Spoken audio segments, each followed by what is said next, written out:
Hey friend, welcome back. My name is Lucas and I'm with produceperform.com, and in this video I'm going to show you how you can get your snare to pop out of the mix. You know, this is really for like if you're nearing the end of the mix and you're like, I just want a little bit more snare at the end just to kind of finalize it, to sound powerful, to sound big. This is my avenue of getting that because I find this often where I'm getting near the end of the mix and I want to add something more, but I'm like out of headroom, or if I keep adding more, it doesn't work. Like there's just something weird there with the with adding more volume. But this way you just create space for the snare to exist. So let's just dive in. So this is super actually pretty easy to do, and honestly this video shouldn't be very long. So we got our mix, and I'm just going to kind of show you guys here. We'll start at the bridge here and build into this ending here, and I'm nearing the end of it, right? And I want more snare at the end. The snare on the whole rest of the song is pretty good. It's probably where I'll leave it, and whatnot. But yeah, I'm just going to hit play so you guys can hear it.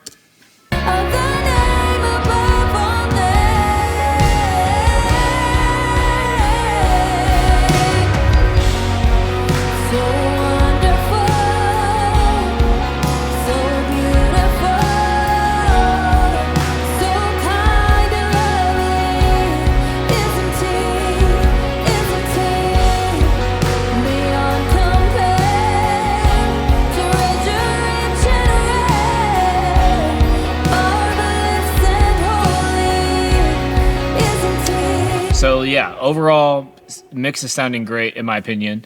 You could hate it, that's okay. You can not like my mix. I'm okay with that.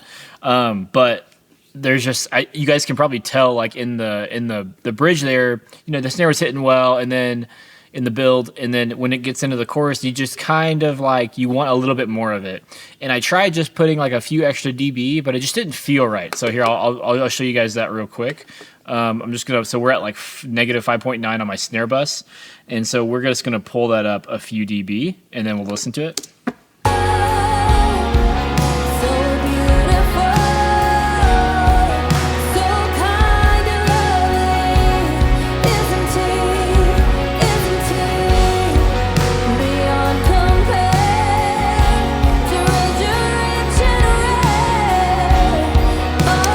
So it sounds good. Like there's nothing wrong with doing that, right? I could automate the snare bus to come up a few dB, and honestly, the client would probably be super happy. I would be happy with that. Like it sounds good. But there's a cool way where you don't have to add more volume to your track, and you can add more depth. Okay, so this is what I do. So we're going to basically sidechain the snare to different areas of the mix where it's basically competing, right?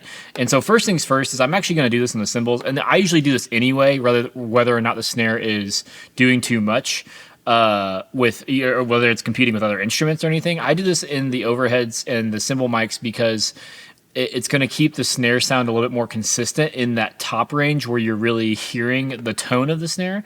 So here's what we're going to do. We're going to sidechain it. So we're going to initiate the sidechain on F6, and then we're going to go to the snare bus here, and then we are then going to come down to I'm going to choose number 5 here on the F6. We're going to change this to the sidechain source to external.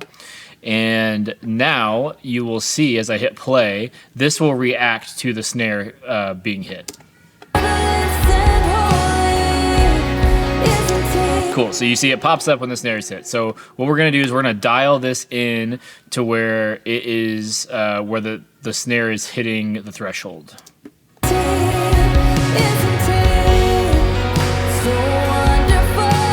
So we're gonna sit right about there, and then the range we're gonna try -3 to start with, -3, and then we're gonna take the attack time and make it as ASAP as possible, as fast as possible, so half a millisecond, and then we're gonna take the release time and probably knock it down to like we'll try 100 milliseconds. See what that sounds like.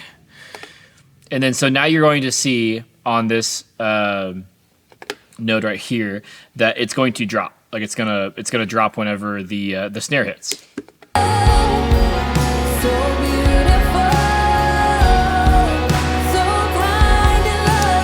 And we're just gonna widen it.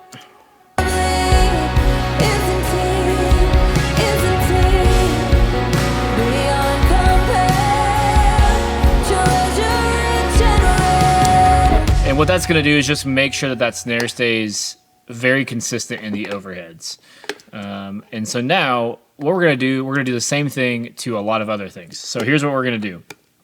I'm going to do it on the electrics. So I don't know if you guys can hear in this mix, I actually have the electrics pretty loud because I just feel like they're really pushing, they're really kind of extending the song and the energy and everything. So what we're going to do is we're going to add another set of F6. And I like using the RTA version just so I can see the frequencies and stuff.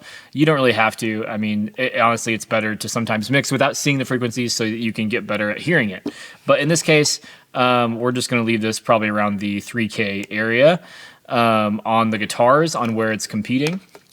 And again, we're going to come up to the sidechain, hit here. We're going to go to the snare bus, and in Studio One, it gives you two options. So you have your send option and your output. So this will actually take the output of that track and send it to this track. That's not what we want. We want to create a send. So we go to the send column here, check mark snare bus, and then we change the sidechain source to external here, and then now we will dial it back in again for the guitars.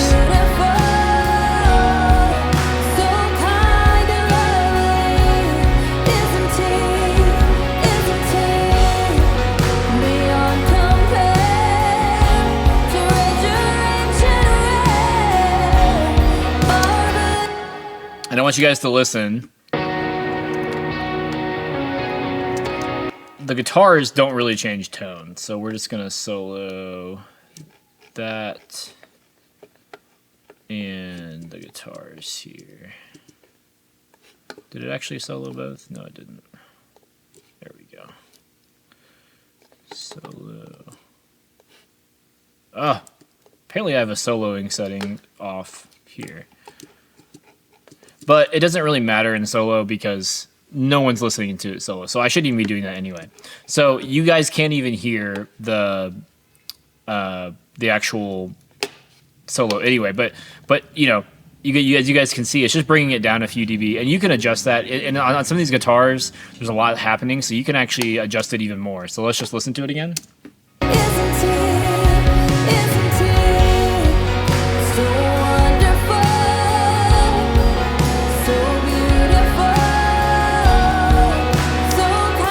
Okay, sweet. And so what I'm actually going to do is I'm going to copy this over to the acoustic bus here and make sure that the sidechain is all set.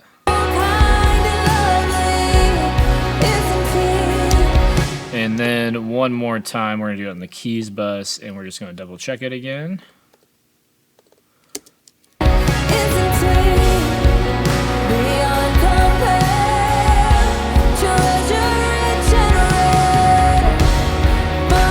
And then this, sometimes I will do this. I'm actually going to do it now just to show you guys, is I will take a mono F6, and I like, you know, like the bigger part of the snare, it sits around like 200 hertz.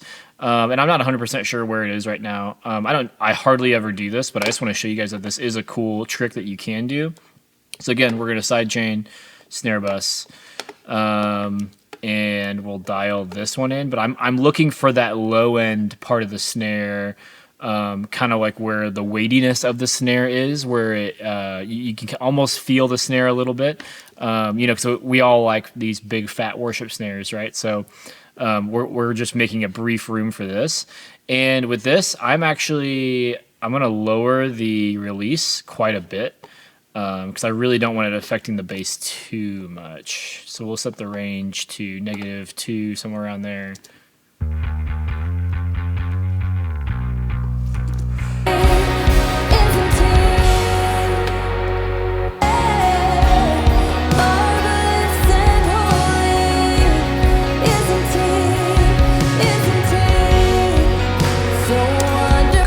And so basically, I've gone through everything that I've wanted to go through. If you have a bunch of synths and stuff, you can sometimes do it with those. We have some here, but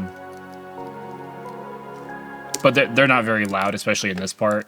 So I'm not as worried about those. I was worried about really the keys and guitars, because those are very present in the mix. They're very big sounding in the mix. And so now what we did is, instead of just turning the snare up, we actually made room for it, but you would actually never really hear it in the mix. Like, you're not hearing that we're actually dipping some prominent frequencies in the keys and the guitars, in the bass guitar, because it's actually creating room for the snare. The snare is filling that void for that second that it's hitting, rather than us carving out those frequencies so that the snare can sit there the whole time, but you have this weird carve. The guitars don't sound right because you made this weird carve at 3K.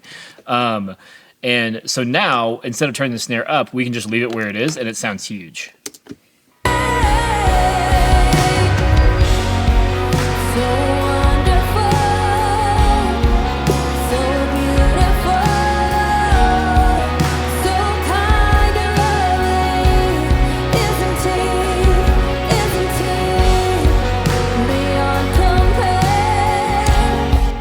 I mean, come on.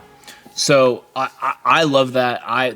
Using sidechain, especially sidechain frequencies with like F6 or any dynamic EQ, or multi-band compressor like Pro MB or the C or Wave C6, like, you can create space in the mix momentarily for stuff like drums, where it's only hitting either every so often or in certain instances where then you can create the space for that to sound big and sound how you want it to sound, and you're affecting those instruments, but it's only for a split second. And the average listener, even other audio engineers, will not hear that.